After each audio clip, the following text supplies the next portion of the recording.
Of course, I don't know to what extent the word deconstruction of the subject is familiar to all of you.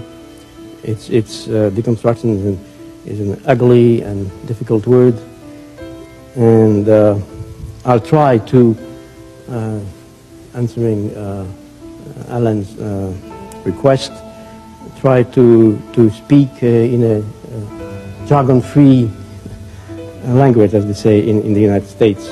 Jargon-free, or to say cholesterol-free, or sugar-free. So jargon-free language. First of all, I would say that, using one of your words, that deconstruction of the subject, if there is such a thing, which I doubt, can in no case amount to a dissolution of the subject. Deconstruction doesn't mean, to me, dissolution, which means that when you deconstruct, and I'll try to explain what I mean by that, when you deconstruct anything, you simply do not destroy or dissolve or cancel the legitimacy of what you're deconstructing. In that case, deconstructing the subject, if there is such a thing, would mean first to analyze historically in a genealogical way, the formation and the different layers which have built, so to speak, the concept. Every concept has its own history, and the concept of subject has a very, very long, heavy, and complex history. First, for instance, in the English tradition, philosophical tradition, the word subject is not used the same way, or sometimes it's not used as a canonical concept, the way it is used in continental philosophy, in German philosophy, in French philosophy. So first we have to translate these words into first a different idiom, and finally in all the possible idioms. Since we're supposed to address here the problem of human rights, we face first the problem of language. If there are human rights, which means universally valid human rights, they should be accessible, understandable to everyone, whatever language they understand or they speak. Now, if you try to make the word subject understandable in a culture in which the philosophical Greek, German, Latin tradition is not familiar, then the word doesn't mean anything. So the first thing you have to do is a universal translation of what the subject is. So deconstruction of the subject is first, among other things, the genealogical analysis of the trajectory through which the concept has been built, used, legitimized, and so on and so forth. To say just a few words about this tradition, what we call a subject was first in, let's say, the Aristotelian tradition, the hypokaimenon, the substance, something which is underneath, identical to itself, and different from the different properties, qualities, attributes.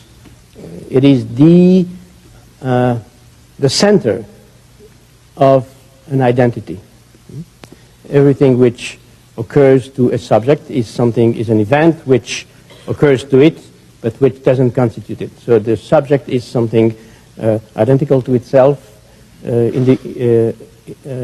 cannot be divided, and can be counted up as one.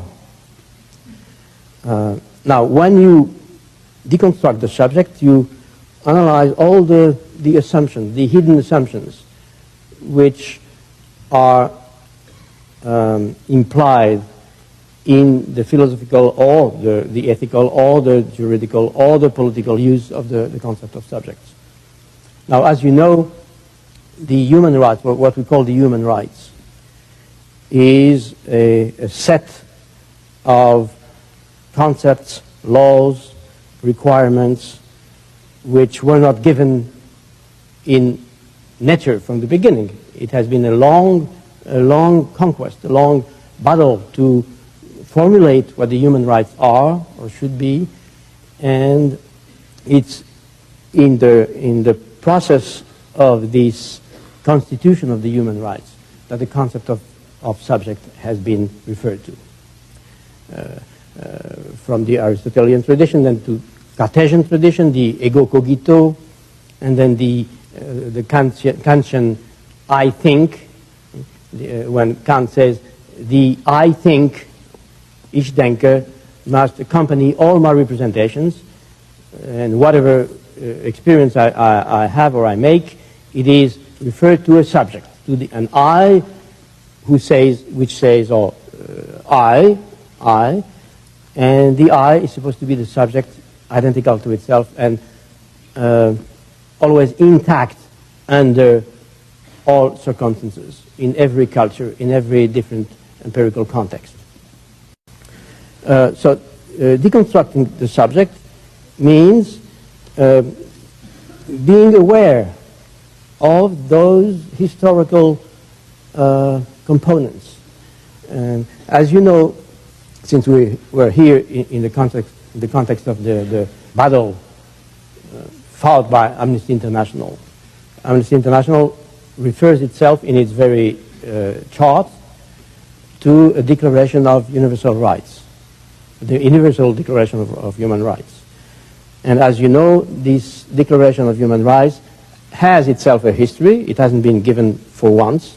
There has been a number of such declarations from the French Revolution on, but of course in England they or you suppose that before the French Revolution you had already a concept of human rights, the Magna Carta and so on and so forth.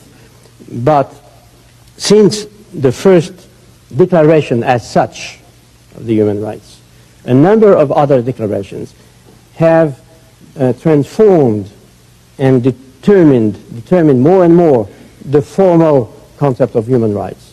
At the beginning, the human being was defined or determined as the owner of his or her own property, with no sexual determination. The right to work, for instance, was not inscribed in the first declarations. So during almost 2 centuries now, there has been a number of such declarations trying to redefine and to determine more and more specifically what the human rights are. So determining what the subject is. The subject is not simply a formal identity.